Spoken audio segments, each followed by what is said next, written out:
വാതരോഗം എന്ന് പറയുന്നത് പലതരത്തിലുണ്ട്. സന്ധിവാതം, ആമവാതം, രക്തവാതം എന്നിവയെല്ലാം നമ്മൾ സാധാരണമായി കേൾക്കുന്നതാണ്. അതിൽ നമ്മൾക്കിന്ന് എന്താണ് ആമവാതം എന്നുള്ളത് നോക്കാം. ആമവാതം നമ്മൾ ഏറ്റവും അധികം കാണുന്ന ഒരു ഓട്ടോ ഇമ്മ്യൂൺ ഡിസീസാണ്.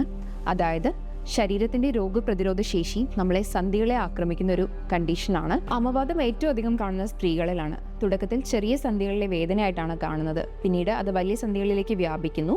അതുകൂടാതെ ജോയിൻസിലുണ്ടാകുന്ന നീർക്കെട്ട്, സ്വെല്ലിങ്, വിശപ്പില്ലായ്മ, ചെറിയ തോതിലുള്ള പനി, ഇതെല്ലാം ഈ അസുഖത്തിൻ്റെ ഒരു സിംറ്റമാണ്. ഈ അസുഖത്തിൻ്റെ ഒരു മെയിൻ ഫീച്ചർ എന്താണെന്ന് പറഞ്ഞാൽ ഒരു സിമെട്രിക്കൽ പാറ്റേണിലാണ് വേദന വരുന്നത്. ഈ വേദനകൾ രാവിലെ അല്ലെങ്കിൽ ഒരു റെസ്റ്റിന് ശേഷം കൂടുന്നത് കാണാറുണ്ട്. ഇത്തരം ലക്ഷണങ്ങൾ കാണുമ്പോൾ ഒരു നോർമൽ ബോഡി പെയിനായി കാണാതെ വിദഗ്ധമായ പരിശോധനയും ചികിത്സയും എടുക്കേണ്ടതാണ്.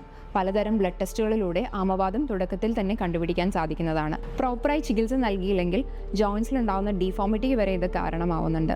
അപ്പോൾ ഈ ഒരു അവസ്ഥയിൽ എളുപ്പത്തിൽ ദഹിക്കാൻ പാകത്തിനുള്ളതും ചൂടേറിയുമായിട്ടുള്ള ഭക്ഷണങ്ങൾ എടുക്കാൻ ശ്രമിക്കണം. അതുപോലെ തന്നെ എണ്ണമയമുള്ളതും ഹെവി ആയിട്ടുള്ള ഫുഡ് മാക്സിമം അവോയ്ഡ് ചെയ്യണം. ആയുർവേദത്തിൽ ഓരോ രോഗിയുടെയും ദോഷനിലവാരത്തിൻ്റെ അടിസ്ഥാനത്തിലാണ് ട്രീറ്റ്മെൻറ്റ് ഡിസൈഡ് ചെയ്തിട്ടുള്ളത്. അതുകൊണ്ട് തന്നെ ഒരു ഡോക്ടറുടെ കൺസൾട്ടേഷന് ശേഷം മാത്രമേ ട്രീറ്റ്മെൻറ്റിലേക്ക് പോകാൻ പാടുള്ളൂ. റുമറ്റോയ്ഡ് ആർത്രൈറ്റിസ് കാരണം ഉണ്ടാകുന്ന സിംറ്റംസിന് ആയുർവേദത്തിൽ ഫലപ്രദമായുള്ള ചികിത്സകളുണ്ട്. സൂക്ഷ്മ വ്യായാമങ്ങൾ അല്ലെങ്കിൽ ലഘു വ്യായാമങ്ങൾ റുമറ്റോയ്ഡ് ആർത്രൈറ്റിസിന് ഏറ്റവും ഫലപ്രദമായിട്ടുള്ള ഒരു ട്രീറ്റ്മെൻറ്റാണ്. ഓരോ രോഗിയുടെയും ദോഷനിലവാരത്തിൻ്റെ അടിസ്ഥാനത്തിലാണ് ട്രീറ്റ്മെൻറ്റ് ഡിസൈഡ് ചെയ്യുന്നത്. അതുകൊണ്ട് തന്നെ ഡോക്ടറിൻ്റെ ഒരു കൺസൾട്ടേഷൻ കഴിഞ്ഞ് മാത്രം ട്രീറ്റ്മെൻറ്റിലേക്ക് പോകുക.